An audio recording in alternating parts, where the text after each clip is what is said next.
Good afternoon, class. In today's video, what I'd like to do is go over two different elements that are on the periodic table and whose atomic symbol really doesn't match the way that the element is written, the name of the element is written out, at least in English.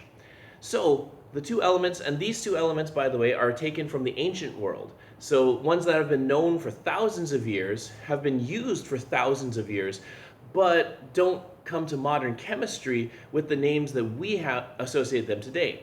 For example, we have sodium and iron, two very important elements, two elements that have been definitely used throughout the world.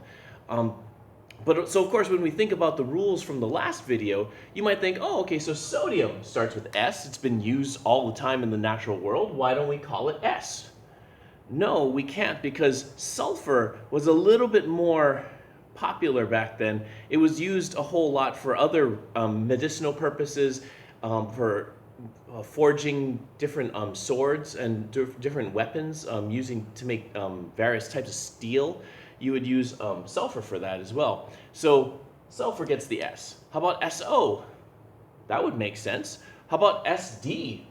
Based on the rules that the type of pattern that we saw from the last video, those would definitely be useful. Except that the thing is, when these two elements were discovered, English wasn't really a language at that point. So what we did was we have sodium, but in Latin, where this element was first found, it was called natrium, and that's why we get Na. So that's the story behind sodium. Now, what about iron? We could call it I, or maybe Ir, except we have that one is iridium, so that's already taken. Io. Again, all of those are good ideas for how to, that would follow the pattern from the last video. But again, we have to go back to the fact that iron was discovered in about Central Asia several thousand years ago, and back then it was called ferrite. That's why Fe. So that's a little bit of history about where two of these elements got their names.